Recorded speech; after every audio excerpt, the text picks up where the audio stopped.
Boa tarde, nós estamos novamente aqui junto com a Genira e com o Irineu, e na tarde de hoje nós vamos estar conversando sobre desenvolvimento de equipe de altas performances. Tanto o Irineu quanto que a Genira, eles são consultores com experiência em grandes empresas e também desenvolvimento de equipes. E é uma satisfação tê-los no canal da G-Company, para que nós possamos debater esse tema tão importante para que as pessoas possam estar se adaptando ou desenvolvendo capacidade para estar atuando dentro das grandes empresas e assim se adequando dentro de uma equipe hoje de alta performance, principalmente nesse mundo globalizado, onde as informações elas fluem rapidamente, as empresas, algumas delas, das grandes empresas com ações na Bolsa de Valor. Então, o acionista é muito imediatista e a gente precisa, então, estar se preparando para esse novo mundo em termos de gestão empresarial. Bem-vindo, Genira, Irineu. Então, comecem aí apresentando para o nosso pessoal o que seria, então, essa questão dessa equipe de gestão de alta performance. Bom, Alexandre, eu vou, com a licença da Genira, vou começar, então, a falar um pouquinho sobre o assunto. O que é essa necessidade de equipe de alta performance? Como você acabou de pontuar, hoje a necessidade de se fazer resultados de forma eficiente, eficaz, aqueles conceitos antigos de eficiente e eficaz, e resultados urgentes, rápidos, tá certo? É o que manda no mercado. Não adianta você querer fazer uma coisa excelente de qualidade, mas fora do tempo. Tem que ser no tempo adequado.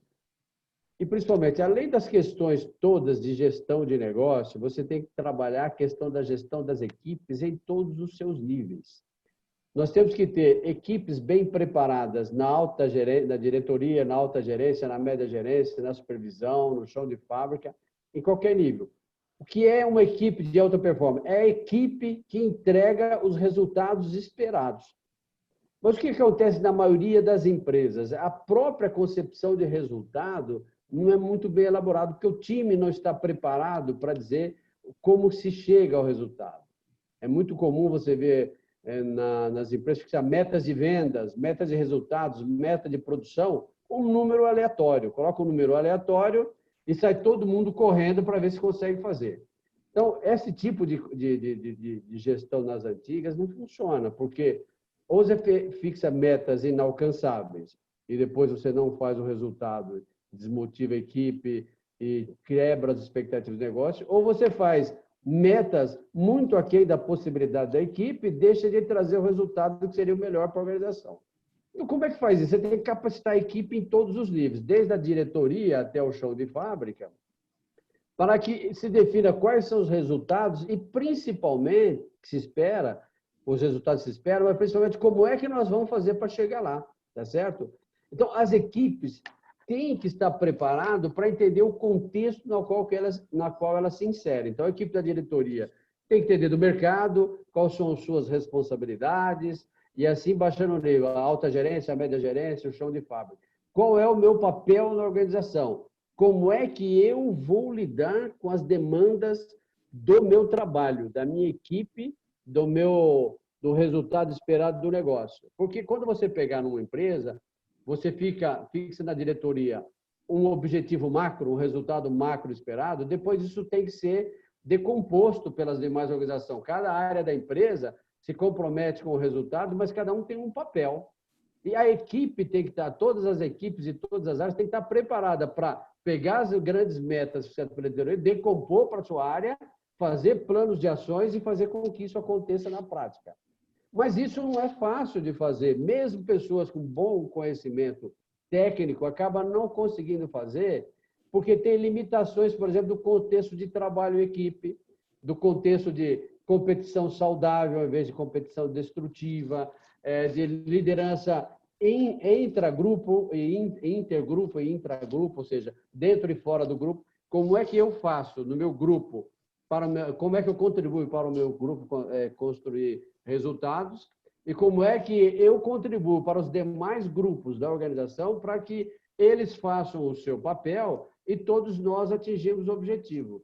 e deixar um Quando pouco de você lado aquela... comentou, né, Irineu, quando você comentou sobre o aspecto das metas, né, desde a gestão e depois descendo ao nível gerente operacional, principalmente nesse modismo de bolsa, integralização do sistema, existe aquela questão do planejamento estratégico de uma empresa. O planejamento estratégico é elaborado pelo conselho da administração, né? Então, segundo a governança corporativa, quem é responsável pelo planejamento estratégico e metas de longo prazo é o CA, que é o Conselho da Administração. Uma vez estabelecido esse planejamento estratégico, metas e crescimento dos seus próximos 5 anos, entra a controladoria, que elabora o planejamento operacional, que é a conversão do planejamento estratégico em metas de curto e longo prazo, e aí sim essas metas descem para os gerentes operacionalizar e ter os objetivos estratégicos alinhado a essa métrica que é o planejamento estratégico. O que a gente normalmente percebe dentro das empresas é a dificuldade, conforme você está colocando, da área gerencial assimilar de que hoje existe o conselho da administração, ele é atuante, ele tem metas, ele direciona a empresa para o futuro. E quando entra nessa operacionalização, que começa a ter essa falta de união do trabalho em equipe e de entender que existe esse planejamento e essas metas previamente definidas.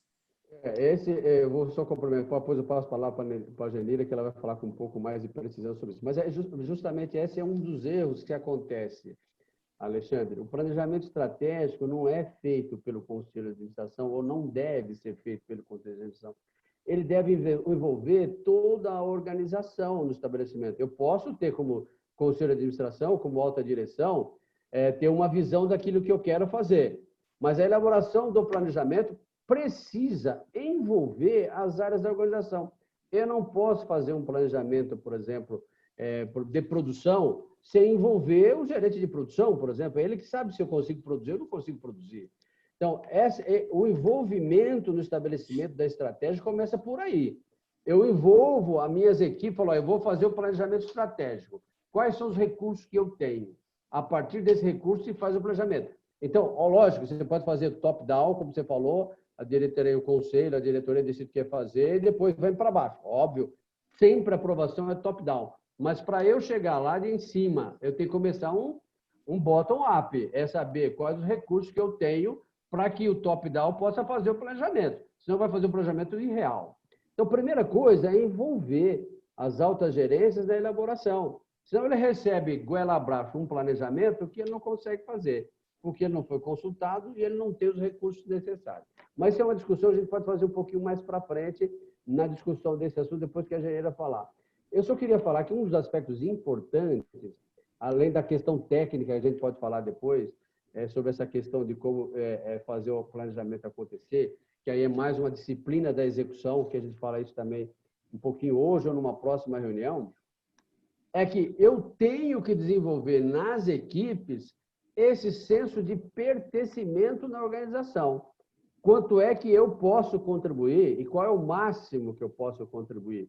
No sentido de que eu não vou fazer aquilo que me é bom, me é confortável, mas aquilo que eu tenho condição de fazer no máximo de conseguir resultado. Lógico. Isso precisa passar primeiro para a formação das pessoas, em princípio até de autoconhecimento. Eu tenho que me conhecer enquanto pessoa para saber que eu tenho que me inserir nesse planejamento, nesse grupo, nessas equipes, de forma a contribuir para fazer o resultado. Eu tenho que aprender, enquanto indivíduo, vamos falar de indivíduo agora, a ler o contexto, a me inserir no contexto, e depois como falar, quando trabalhar o conceito de equipe, trabalhar aquele conceito de cliente fornecedor interno. Esse tema antigo, desde a época dos projetos de qualidade dos anos 60, 70, 80, 90. Projeto de cliente fornecedor interno. Na medida em que eu tenho que fazer com que o meu fornecedor interno me traga condição para realizar os meus resultados, e eu tenho que fornecer para o meu cliente interno o que ele espera para que ele também atinja o resultado. A partir da criação desse espírito da equipe, nós começamos a falar, então, de uma equipe de alta performance. Quando eu vejo o resultado do time, da organização, em primeiro lugar, mesmo que em um determinado momento O meu resultado tem que ser sacrificado em prol do resultado final. E não eu falo assim, não, eu fiz a minha parte. Às vezes você tem que abrir parte do seu resultado, que o resultado final seja alcançado. Em determinado momento, a gente explica como é que é essa questão, que às vezes você tem que abrir mão um pouco desse tipo de coisa. Então, o conceito de equipe de alta performance é como é que eu contribuo para que a organização atinja o seu resultado, através dessa criação do espírito, de um clima interno, de um clima organizacional, em que as pessoas se insiram de forma adequada. Mas eu vou, para não ficar muito longo nisso aqui, a gente volta esse tempo depois, passar essa questão para a Genira complementar, para a Genira aprofundar, porque eu falei só superficialmente sobre esses assuntos. Olá, boa noite. Bom, antes de... Eu vou comentar um pouco do que vocês falaram, mas antes eu queria trazer o contexto, né, de como... um contexto um pouco histórico rapidamente, né? Esse conceito, essa questão do resultado, né, da produtividade, basicamente falando, que é você ter o melhor resultado, é fazer mais com menos.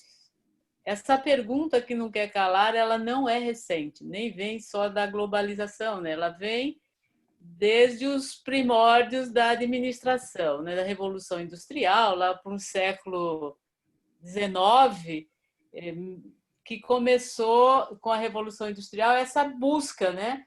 Como é que eu posso fazer mais com menos? Essa é a busca das empresas, das indústrias, das organizações de modo geral, né? Que foi o boom do capitalismo e também nessa década de 70 começou então esse movimento dos programas de qualidade total, né? Lá no Japão, depois eles vieram aqui para o Brasil, trazendo um pouco desse contexto para explicar assim, o porquê desse interesse por pessoas e por equipes, né? Porque essas perguntas, inicialmente, lá no início da administração científica, elas foram respondidas inicialmente melhorando processos, né?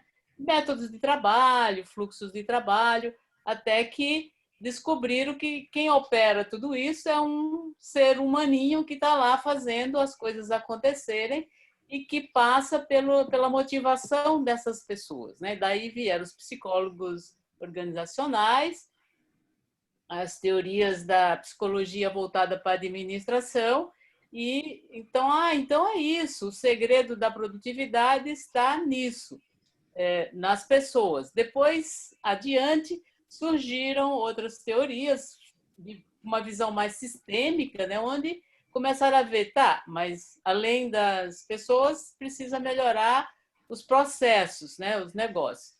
Bom, daí, com o advento da globalização, que foi citada já, e agora não se sabe mais se vai ser globalização, se vai novamente se voltar cada um para o seu país, para o seu umbigo, né? Mas nessa década dos anos 90, foi aí que veio o boom assim, dos trabalhos em equipe, né? Mas por que isso aconteceu nessa época? Apesar de que já vinha há muitas décadas, depois da guerra, da Segunda Guerra, da Revolução Industrial, já havia esses movimentos em busca da produtividade, em busca de melhorar o resultado, através da melhoria dos processos internos, das relações com os fornecedores externos, com os que hoje se chama stakeholders, né? Com os acionistas, enfim, com a comunidade, com todo mundo envolvido no negócio. Então, o trabalho com os times de alta performance começou, na verdade, na origem do tal do sei se vocês lembram do CCQ, quando começaram os programas de qualidade total, eles criavam os círculos de controle da qualidade, começavam a reunir pessoas de diferentes departamentos para discutir melhorias. Então, se chegava nessa época à conclusão de que as organizações que sobrevivem e se perpetuam são aquelas que aprendem mais rápido. E como que elas aprendem rápido? Quer dizer, ela tem que sair na frente, porque o concorrente, com a abertura de mercado, principalmente aqui no Brasil, outros concorrentes começaram a entrar no mercado e aquele que sai na frente, que aprende mais rápido, que, ou seja, faz inovação, melhorias, ele ganha mais mercado.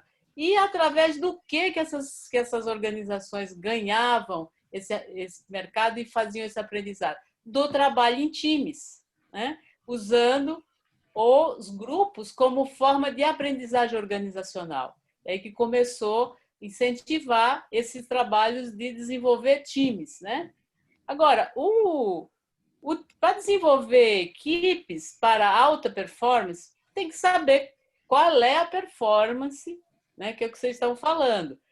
Que performance, do que se está se falando? Né? Nas experiências, principalmente com o Irineu, trabalhando com o Irineu, por onde ele passou, isso foi um trabalho fantástico que a gente fez.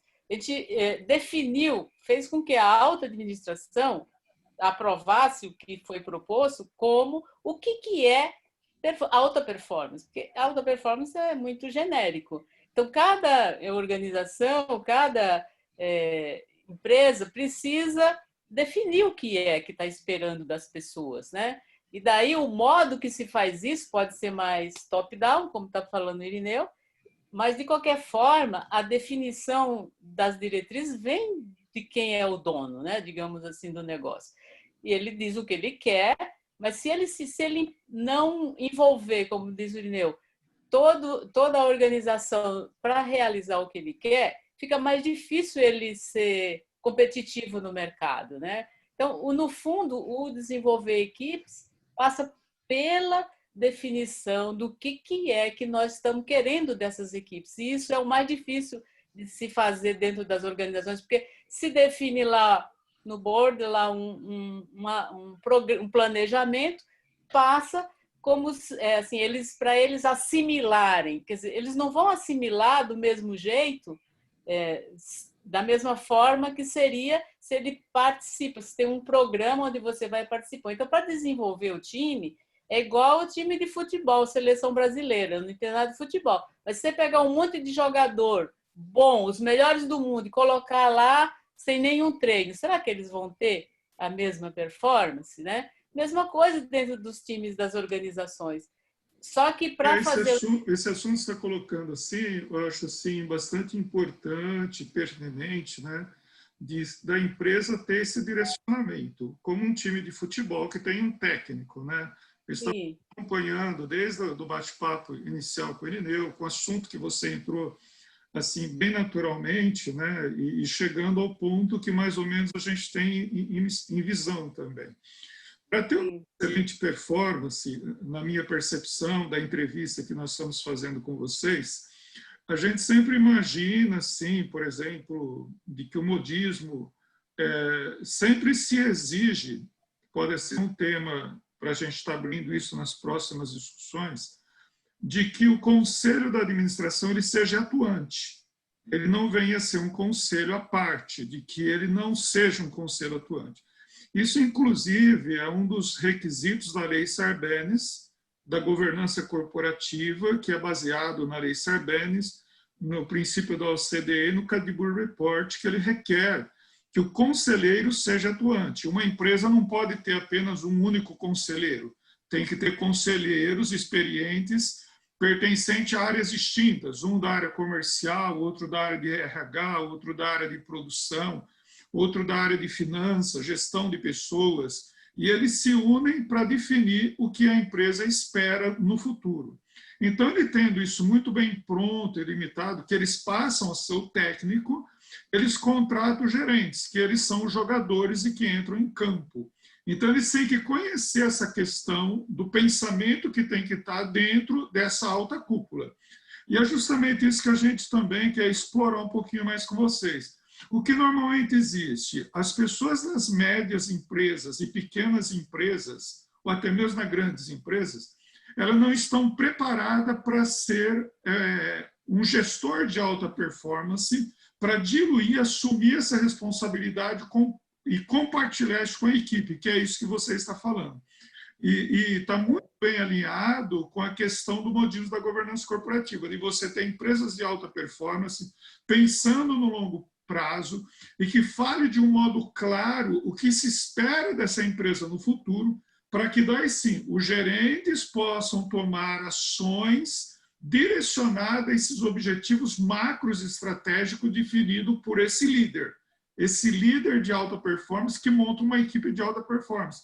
Um técnico faz a diferença para um time ser campeão, ou ele ficar no último lugar, ou ele ser campeão do mundo. Não adianta ter muitos jogadores excelentes se não tiver um técnico, que é o que você está falando, que eu achei muito importante para você concluir nessa linha também. Então, como o Irineu falou, é importante você desenvolver o conceito de equipe de alta performance na liderança, alta liderança, na média e até chegar no nível operacional, seja a área de prestação de serviços, seja indústria, né? Então, porque se isso vai sendo feita uma verticalização do pensamento e é permitido análise crítica, porque não é só convencer as pessoas de fazer o que eles querem. Quer dizer, eles estão lá no nível mais estratégico, imaginando, criando uma organização do futuro. Mas da medida que vai gerando, que isso vai verticalizando, né, que é o que nós fizemos, né, juntos já, né, Irineu? Você vai verticalizando até chegar no nível mais operacional, onde hoje se fala muito que as pessoas querem saber, ver o sentido do trabalho. O que esse trabalho significa para ela. Quando ela compreende onde ela está e o que ela está fazendo, contribuindo para o quê, ela pode fazer escolhas muito mais conscientes, inclusive sair da organização se não é para ela aquilo que a satisfaça, né? Então, é nessa linha de você verticalizar o pensamento da alta direção e ir permitindo que seja permeada pelas contribuições, pelos questionamentos. Isso pressupõe um aspecto de um pensamento mais participativo, não diria democrático. Janira, você concorda, então, como que você está comentando, a gente está mais ou menos assim, já passando para o Irineu, para se ter uma equipe de alta performance, essa empresa também tem que ter os KPIs de alta performance, os direcionadores, que é os KPIs de alta performance, definido pela alta gestão, para que todos tenham um direcionamento dentro da empresa. Como que você, Irineu, visualiza isso daí, a implementação de KPIs e fazendo isso descer no chão de fábrica, como que o Kaplan também defende isso nos seus livros? Alexandre, são duas coisas. É porque eu disse para você, vou falar um pouquinho. Quando você fala de KPIs, você tem que falar o seguinte: todas as metas organizacionais têm que ter indicadores de performance. Todas. Se não tiver indicador, você não sabe onde você vai chegar. Você não sabe o resultado que tem que ter. Então, tem que ter. Eu falo sobre isso um pouquinho mais, mas eu queria retomar aquilo que você falou, Alexandre. Eu discordo um pouco de você. Não é o conselho de administração que faz o planejamento estratégico, não é. O conselho de administração, fazendo analogia com o futebol, com o técnico, o conselho de administração não é o técnico. O conselho de administrador é os cartolas. São os cartolas. Eles dizem: eu quero um objetivo para o meu time. Esse ano ganhar o campeonato paulista, ganhar o campeonato nacional, eu quero fazer isso. Aí ele vai passar para a diretoria de futebol, para a diretoria do clube, definir como é que eu vou fazer para atingir o que foi definido pelo conselho, ou seja, pelo cartório. Eu quero ganhar o campeonato nacional e o campeonato brasileiro. Então, esse time que está na alta direção da empresa, que são os diretores de alta gerência, é que vão construir qual é a estratégia. Eu vou ler o cenário do mercado, tá certo? Saber, esse é o cenário. Porque fazer planejamento estratégico é leitura de cenário e planos de ação. Qual é o cenário que existe de verdade? Existe isto. Eu vejo se eu consigo, se eu tenho competências internas e recursos internos suficientes para fazer a meta que o conselho e a presidência definiu. Se tenho, eu vou lá e falo: tenho condições de fazer. Se não tenho, reacerto as metas do conselho antes de decompor isso para a organização, tá certo? Isso é fazer a parte de planejamento estratégico. Aí você passa para os técnicos. Os técnicos, na verdade, são a média gerência. A média gerência é que fala assim: a Janira joga lá na máquina 1, o Irineu na máquina 2, o Alexandre na máquina 3, ele tem a competência A, conta que distribui para o time e faz a distribuição tática. A estratégia é feita para a diretoria e alta gerência. A tática Como eu vou fazer isso é feito pela média gerência e a supervisão. Eu pego meus melhores talentos e ponho nas melhores posições. E depois, descendo um pouquinho mais, se você chegar numa equipe de alta performance, fazendo analogia do time de futebol, eu tenho o capitão. O capitão é aquele cara que joga. Ele trabalha na máquina, eu trabalho no dia a dia, eu faço resultados, mas eu sou o capitão do time. Quando alguém tem algum problema, eu vou falar para o capitão, ó, o juiz não está apitando direito, tá certo? O lateral não está entregando a bola. Porque só o capitão pode falar com o juiz, que é quem toma a decisão. Esse capitão são chamados líderes de equipe. Esses líderes de equipe são uma parte importantíssima de execução das metas. Eu estou falando de execução. Quando eu falo de planejamento estratégico top-down, então, a alta gestão, o conselho com a presidência, fixa as linhas gerais de onde eu quero ir, a visão da organização, vou chamar assim. Baixo para o nível, passo qual é o planejamento estratégico. Esse grupo de gerentes de alta performance, de gestores e diretores da performance, vamos chamar assim, os executivos da organização. Os executivos vão ler o cenário e vão, independente de falar gerente ou diretor, os executivos da organização vão ler o cenário e vai construir a estratégia para atingir aquilo que foi dito como visão e como meta. A partir disso, ele decompõe para a organização e cada um faz a sua tática nas suas áreas e são os seus planos de ação para acontecer. Esse é a forma que se organiza bem um projeto de execução. Tenho a visão definida pelo conselho, pela alta direção, faço o planejamento estratégico e, no meio, os planos de ação. Como é que eu vou fazer para implementar? Como é que eu faço isso numa organização? Eu tenho que ter gente competente para fazer. Eu acho que isso é um pouco básico. Como você disse, um bom gestor, um conselho vai recrutar um bom presidente para a organização e um bom presidente vai recrutar uma boa diretoria e uma alta gente, um grupo de executivos, vamos chamar assim, um bom presidente, o CEO, vai contratar um grupo de executivos bons, gente que sabe executar. Executivo vem da palavra execução. E é montar um plano de execução, porque resultado só acontece se eles forem acontecer. Como diz o Ram Charan, ele diz o seguinte, a maioria das estratégias falham porque são mal executadas. Elas fazem um planejamento maravilhoso, mas não sabem executar. Então, o grande processo de fazer resultado é executar a estratégia. E a execução da estratégia não está na mão da alta gerência e nem na mão do conselho. A execução da estratégia está nas atividades do dia a dia, que é comandado pela média gerência, supervisão, e por quem faz. É esse grupo que faz o resultado. As altas gerências vão coordenar, conceder os recursos, aprovar os planos de ação para que isso aconteça. Agora, tem que se ter sempre em mente essa questão. Nós temos que ter gente preparada, gente que consiga ler o cenário, que possa fazer um autodiagnóstico dele próprio, por exemplo. Ó, como eu, Irineu, me insiro nesse panorama aqui para fazer isso? Como é que eu vou desenhar os planos de ação? Como é que eu vou fazer isso acontecer? Então, uma equipe de alta performance precisa ter gente focada em execução, gente que sabe fazer aquilo para o qual foi contratado. Aquela história antiga, gente certa no lugar certo. Então, por exemplo, voltando, só um resuminho disso para voltar, eventualmente, acho que eu perdi a última questão que você colocou. Visão e comportamento empresarial. Conselho, alta administração. Vamos falar para as empresas médias também. Eu sei que você é um consultor de grandes organizações internacionais, mas nós estamos falando aqui também para as médias empresas e pequenas empresas, que não têm conselho de administração. E nem precisam ter. Eles podem ter alguns conselheiros que vão lá dar algumas opiniões e ajudar. Mas seria bom que sempre que tivesse. Mas as empresas que não têm, parte, então, do primeiro executivo até o seu grupo de gestão, que normalmente são resolvidos. Mas o conceito é o mesmo. Fixou a visão, eu tenho que fazer a estratégia e passar para frente. Agora, um dos fatores mais importantes na equipe de alto desempenho é desenvolver o espírito de empreendedor. Um dia a gente pode falar o que é empreendedor. O empreendedor interno. Só complementar. O empreendedor interno, aquele que sabe que as coisas têm que acontecer porque eu vou fazer acontecer. E não que as coisas vão acontecer porque Deus quer assim. Deus até quer, mas se você não fizer a sua parte, não vai. Genira, por favor.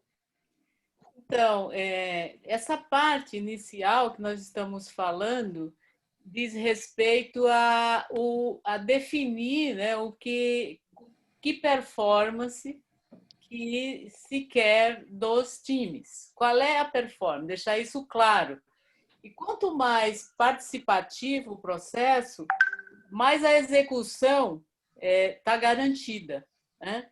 Então, todo esse processo também envolve, né, o cenário externo, não só a leitura da economia, mas também o envolvimento dos parceiros fornecedores, né? Vamos pensar, por exemplo, numa indústria automobilística, se ela quer lançar um carro com bolinhas que pulam, ela tem toda uma cadeia de fornecimento que esse nível mais intermediário vai precisar negociar e tal.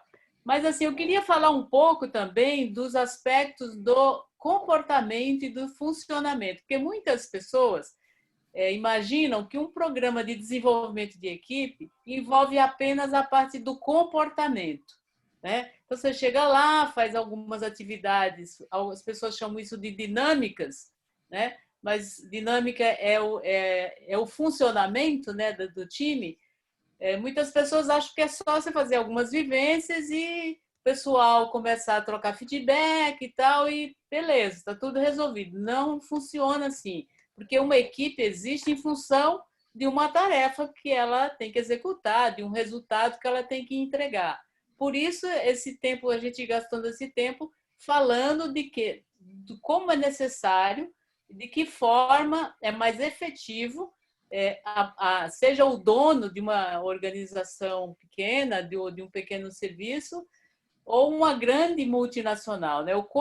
Quão importante é importante deixar claro o que ele quer, mas ter uma abertura para que haja a Piracema, né? Também de rio acima, para ouvir o que a execução, digamos assim, os responsáveis têm a dizer para eles, porque senão hoje, atualmente, um sistema muito autocrático, muito top-down, funciona menos e é mais lento, e aquela produtividade buscada não chega lá. Então, em termos da parte de desenvolvimento das pessoas e dos times, também requer uma abordagem do comportamento, né? Porque, assim, nós estamos falando de que vem uma demanda de performance e que é possível essas equipes, desde o mais alto escalão até o nível operacional, questionarem, contribuírem. Só que para eles fazerem isso, eles precisam dialogar, né? Então, para isso, para a gente conversar, vai divergir, vai gerar conflitos. Então, muitas organizações padecem disso, de que a execução não acontece. A gente é muito criativo para justificar, né, porque não deu resultado. Tem N formas, mas a maioria das vezes que nós encontramos aí pela frente é essa falta de confiança. As pessoas não confiam em expor as suas ideias. Então, você diz, para fazer assim, senhor, sim, senhor. Só que, na hora de executar, tem divergência entre os times, como disse o Irineu, intragrupo, intergrupo, tem acertos a serem feitos. Uma coisa é você planejar uma visão estratégica e tal, e outra, vamos para a prática para ver como que isso ocorre, né?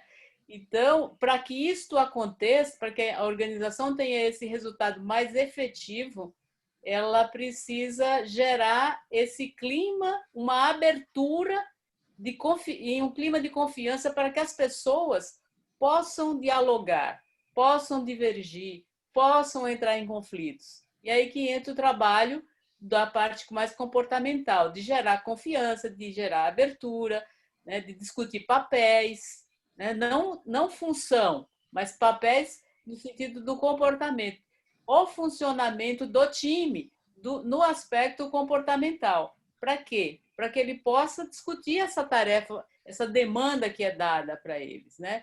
Essa é a essência do desenvolvimento de equipes de alta performance, que você pode deixar tudo muito claro, mas se não houver essa abertura para que haja essa discussão, esse debate e discordâncias, e que haja conflito, e que conflito não seja uma coisa assim, terrível que ninguém quer enfrentar, aí realmente a performance não é aquela esperada. E se acha muita justificativa, né? É muito fácil justificar. Tem tantas variáveis que interferem no resultado, né? São muitas que se podem justificar. Mas, principalmente, se o time não tiver esse preparo, se a liderança não estiver preparada para ouvir, né? Porque já aconteceu de eu trabalhar com times de operadores de máquinas, onde as metas que vinham de cima para baixo eram pouco desafiadoras. Quando se discute com a operação, eles não, mas isso dá para fazer, desde que tenha isso. Eles que executam, né? Eles sabem o que precisa para atingir. Às vezes eles passavam um indicador de resultado, o KPI, KPI, sei lá como que se chama, eles discutem, chega a um nível de discutir os indicadores de resultados. Isso aqui que eles estão pedindo, por exemplo, um setup de máquina em 30 minutos, dá para fazer em menos. Só que aí envolve engenharia, envolve manutenção, envolve compras, envolve toda a organização. Então, não se faz times de alta performance sem envolver todo mundo da organização e quem está fora da organização também, são os fornecedores, né? Você quer uma qualidade X e você tem um fornecedor que não te dá essa qualidade, você tem que trabalhar com ele. Alexandre, eu não sei se eu perdi a sua última colocação na última pergunta que você fez. Sobre a pergunta, o que eu estava mais ou menos levando a questão é sobre a estrutura do poder dentro das organizações, né? Então, um dos modismos hoje é deixar muito claro essa questão dessa estrutura do poder. Aonde está o poder? Existe uma sátira que todo mundo comenta de que faz quem pode, obedece quem tem juízo, mais ou menos assim, né? Mas também não se pode jamais inibir a criatividade que existe dentro da inteligência, que é o sistema empresa, né? Então, dentro dessa estrutura do poder dentro da organização, a gente poderia até trabalhar isso num próximo encontro. Ele procurou fazer um forte envolvimento em todos os níveis, que as pessoas assumam essas responsabilidades. E quando as pessoas passam a assumir essa responsabilidade e essas pessoas detêm o poder, é importante, na nossa visão, de que os níveis hierárquicos abaixo entendam a fala desse poder para que eles possam executar as suas atividades com o alinhamento desses KPIs, que podem ser macros. Alguém tem que assumir a responsabilidade desses indicadores macros, para que depois, sim, dentro da empresa, possam ter outros KPIs ou outras atitudes correlacionadas a esses objetivos macros, como a Janira comentou, que vem com a visão do mercado, a visão da economia, crescimento de mercado, de market share, ou implementação de uma nova fábrica, lançamento de um novo produto, crescimento da empresa, por exemplo, na América do Sul, ou de uma pizzaria, por exemplo, num novo bairro. Isso tudo quem define é um poder máximo que existe na empresa.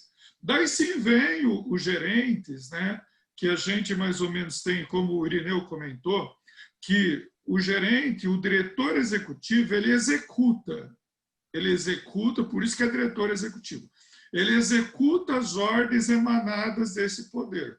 Então, para que ele possa executar essas ordens, tem que estar muito bem definido esses KPIs de alta performance, para que a empresa possa remar num único sentido. Se não vem um gerente muito bom de uma empresa, vem outro gerente excelente de uma outra empresa, um gerente mais excelente de uma outra empresa, e todas as empresas tinham culturas diferentes.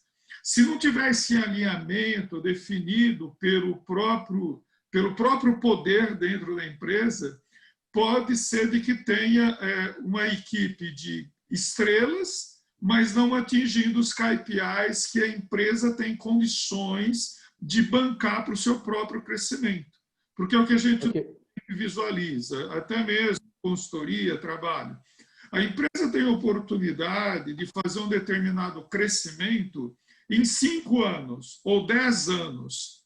Os gerentes normalmente querem executar tudo isso em apenas 1 ano. Só que a empresa não tem capacidade de gerar caixa para fazer esses investimentos e bancar todas essas ideias de alta performance.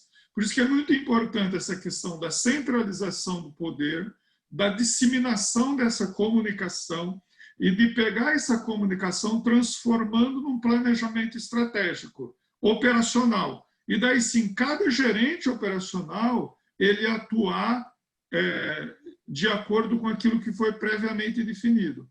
Então, é mais ou menos um pensamento que a gente pode até debater nos próximos encontros, deixar essa porta aberta, porque a pessoa pode ter um excelente QI, conforme nós discutimos no nosso encontro do passado. Só que esse QI é muito forte para uma empresa de médio porte. Ele pode ser esse QI muito forte para uma empresa de grande porte. E como o Irineu comentou mesmo, ou a Janira comentou, será que eu me enquadro com esse pensamento estratégico da empresa para que essa minha companhia, essa minha empresa, possa ser empresas de alta performance? Então, esse ponto de divulgação. Alexandre, na verdade é o seguinte, vou retomando um pouco o que a Janira falou, depois eu volto ao que você falou. Quando você fala de cultura de organização, esse é um tema meio complicado. O que é uma cultura organizacional? Nem vamos discutir isso, porque é 2 dias só de discussão do que é cultura organizacional. Mas o que você tem que fazer, na verdade, é uma disciplina para a execução, que eu vou contar para você que é diferente disso. Agora, com relação a Janira falou muito bem, eu tenho que criar na organização um clima para que as pessoas participem das decisões. Eu discordo dessa colocação que você falou, essa centralização. Não é assim que funciona. Numa organização de alta performance não tem centralização do poder. Existe definições de missões organizacional e cada um tem o seu poder dentro da sua organização. A organização, por exemplo, vou falar o seguinte, quando você fala, eu não tenho recurso suficiente para fazer tudo aquilo que eu quero, óbvio, não tem. Os recursos são limitados e os sonhos são ilimitados. Então, existe aquilo que se chama de fixação daquilo que é crucial naquele ano. Qual é a minha meta, um conceito que uma consultoria usa aí, qual é a minha meta crucial desse ano? Por exemplo, você falou, eu vou crescer 10%, quero crescer 10%. É uma meta. Aí eu quero lançar uma nova fábrica. Eu não quero crescer esse ano. Eu quero lançar uma nova fábrica. Aí eu não quero lançar uma nova fábrica, eu quero lançar um novo produto. Não interessa. Aquilo que foi definido como o mais importante. Então, a prioridade desse ano, por exemplo, vamos falar num contexto mais amplo, é crescer 10%. Se a diretoria, o conselho, definiu que é crescer 10%, é uma meta que nós, enquanto gestores, queremos fazer, enquanto os gestores querem fazer crescer 10%, como é que eu vou fazer isso na organização? Então, a meta crucialmente importante, que é muito ampla, é crescer 10%. Se eu quero crescer 10%, eu tenho que sair de lá, chamar os diretores executivos e falar assim, eu quero crescer 10%, como é que nós vamos fazer isso? O diretor executivo financeiro vai falar, eu tenho recursos XPTO. O diretor de RH vai falar assim, nós temos que ter competências tal para fazer isso acontecer. Tem que ter mais vendedores, mais gente de operação, mais engenheiro, o que quer que seja. O indivíduo da produção vai falar, eu não tenho essa tecnologia para crescer, por exemplo, 10% de produção para aumentar 10% de faturamento. Então o marketing vai falar assim, então eu não tenho essa competência de crescer em produção, eu tenho que crescer em faturamento de produtos de maior valor agregado. Então eu tenho que fazer mais produtos de valor agregado e vender mais produtos. Então cada um sai dessa reunião de estratégia com o seu papel. Definiu, consensou, então veio lá, eu quero crescer 10%. Cada um definiu qual é o seu papel. Eu, como diretor executivo, eu vou lá naquela reunião e falar, eu consigo fazer, ou eu não consigo fazer. Porque uma reunião, como disse a Janira, tem que ser consensado os pontos de vista. Você não pode falar assim, eu quero que você faça e acabou. O cara fala, tá bom, sabe? Eu já vi muito na minha vida. Eu acho que você até comentou um pouco isso na outra live, assim, os modelos autocráticos hierarquizados e centralizados, Eles funcionaram até um certo tempo, mas eles não se sustentam mais desta forma, né? E nem mais é assim, tem os que pensam e os que executam. Isso, Todos, né, exatamente. no seu nível hierárquico, tem que fazer as duas coisas, senão a Exatamente. organização não cria, ela não inova, ela não cresce, né? Esse modelo de centralização de poder, depois ainda queria falar um pouco, Ineu, sobre Eu vou uma devolver para você, só vou complementar esse do negócio, que aí poder. você coloca essa questão mais colocando. Eu vou só terminar aqui rapidamente. Então, quando eu estou falando que a Janira falou que eu tenho que estar com o meu time preparado, time de executivo, de gestor, de diretor, a falar, eu vi. Lembra daquela história que você mesmo falou agora há pouco? Cada um tem que fazer o seu papel. Para eu fazer o meu papel, eu tenho que assumir o meu risco de empreendedor interno. E o empreendedor, uma função de assumir risco. Se a Janira falou bem, se a organização não admite que você, enquanto gerente, enquanto diretor executivo, enquanto operador de marketing, assuma algum risco na sua organização, porque se você errar, você vai ser punido severamente, ou não vou aceitar erros, ou eu não vou partir do erro para um crescimento posterior, o indivíduo não assume risco. Ele delega para cima, é muito comum. É o mais usual nas organizações, é isso. O operador, para não assumir o risco, ele para a máquina e chama o supervisor. Falou, a máquina parou. Por quê? Eu não sei. Ele sabe até consertar a máquina, mas ele não vai consertar porque se der algum problema, ele vai ser responsabilizado. O supervisor falou, eu também não posso fazer, eu sei o que é, mas vai chamar o mecânico. Aí o mecânico que vem. Aí precisa trocar uma peça. Ah, não posso, porque vai no almoxarifado, vai ter que tirar dinheiro do estoque. Aí tem que ir para o gerente. As decisões ficam muito enroladas na organização e, no fim, a coisa não rola. Quando você diz para o operador, se deu um problema, você sabe consertar, conserta, ele já se cerca ali, por exemplo, de peças que ele sabe trocar na máquina, deu um problema, ele troca na máquina. Vale também para o nível do diretor executivo. Se eu tenho, por exemplo, que recrutar talento, vou falar da área de recursos humanos, tenho que recrutar um talento XPTO, definir qual área de produção, ou da área de marketing, ou da área de vendas, essa é a competência que eu preciso para vender produtos de maior valor agregado. Eu tenho que sair e buscar esses caras. Eu não preciso falar na diretoria, olha, a gente decidiu que vai contratar um cara assim. Não pode. Cada um assume o seu risco organizacional. E assim é que funciona uma organização. O poder não é centralizado, o poder é descentralizado para os níveis que fazem acontecer. Lembra que eu falei para você? Feita a operação, quem mete a bola no gol e que faz o resultado é o jogador. Ele tem que ter uma habilidade fora de série. E, às vezes, ele ganha mais que o técnico. Se você pegar, por exemplo, o Cristiano Ronaldo ganha muito mais que o técnico lá do time dele, tá certo? Por quê? Ele tem um talento acima da média, um cara que faz as coisas acontecerem.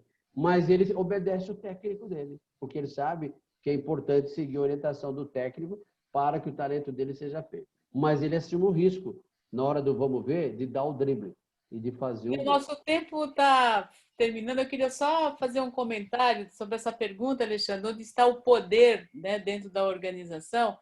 Tem um autor americano, que também é consultor, ele tem um conceito que eu gosto muito de utilizar, né? Ele diz assim, o poder está na mão de quem faz. Você depende. O poder, ele é relacional. Se você depende de alguém para executar alguma coisa, para obter algum resultado, o poder está na mão de quem faz, né? Você, como líder, vamos dizer assim, você tem autoridade e você deve ter influência, né? Porque líderes pressupõe alguém que tem influência, ou seja, que tem seguidores. Alguém que te segue. Se você não tem seguidor, você não é líder, você pode ser um gestor.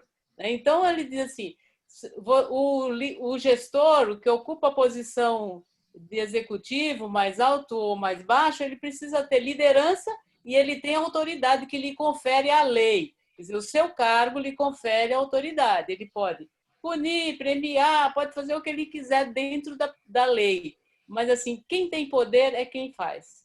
Porque você depende dele para obter o resultado. Então, esse conceito de poder, que quem está lá em cima é quem tem o poder, tem autoridade. Aí você pode escolher liderar pela autoridade, no carteiraço, ou você pode liderar pela influência, pela sua liderança. Esse é uma É um observação que bom tema, acho que é muito amplo esse tema, né, do poder, eu... conforme o Irineu comentou. Se a gente for entrar na cultura organizacional, nós temos assunto aí para bastante tempo, bastante. 2 dias, Nós estamos só. falando de 2 dias. ideologias, né? Assim, é Até uma mesmo, democracia, mas até outra... mesmo se for comentar um pouquinho sobre a governança corporativa, que é um desenvolvimento aí recente no mundo, né? E de que também acabou entrando aqui dentro do Brasil, que é esse poder. Aonde está o poder, quem foi cobrado pelo poder e tudo mais. Então, Principalmente agora muito com a amplo, influência dos acho que stakeholders, né? acho que valeu a pena para a gente até mesmo se autodespertar nessa live, né? Essa questão dos assuntos que nós debatemos e deixar em aberto, aí o tempo já está praticamente finalizando, para a gente continuar esse assunto na próxima semana. E resgatando, eu gostaria de convidá-los, até mesmo, eu vou fazer uma boa reflexão, dessa questão dessa estrutura do poder dentro das organizações. E também Ok. compartilhar um pouco essa responsabilidade. Eu tenho até uma matéria escrita de que sobre um pouquinho essa questão do poder, desse modismo, e é bom a gente estar refletindo bastante para contribuir também com esse público que está nos ouvindo aí. Alexandre, faltou só a gente ressaltar que nós gravamos novamente a nossa live por problemas técnicos e que nas próximas a gente espera poder falar ao vivo. Sim. É um bom Ok. também que a pessoa acaba ouvindo o momento que ele estiver disponível, né? Só que a gente perde um pouco essa interatividade do bate-papo. Acho que teria muitos assuntos aí, tanto para o Irineu, tanto que para você estar respondendo sobre essa questão das competências técnicas aí. O que a gente Uma poderia colocação, Irineu? eventualmente fazer nesse... Porque em 1 hora para discutir esses temas complexos, nós falamos de execução, equipe de alta performance, comportamentos. Isso são treinamentos de longo prazo. A gente está fazendo uma pincelada de como seria o ideal. O que precisaria, eventualmente, em um determinado momento, dependendo da demanda que surgir na G-Company, do público, dos clientes, fazer, eventualmente, incluindo os clientes, não pode ser uma live fechada, vamos chamar assim, só para equipes convidadas, gestores, quem quiser participar, profissionais de RH, profissionais de qualquer área, que queira participar, discutir especificamente um tema. Por exemplo, eu quero falar de como eu alcanço o resultado, o que é execução. Eu quero falar de como é que eu faço a minha equipe ter um comportamento adequado para trabalhar em equipe. E aí a gente discutir melhor esse sistema. Óbvio que não é discutindo que o indivíduo vai sair daqui de uma discussão com a gente e vai implantar um sistema desse. É um sistema que depende de gente qualificada para fazer.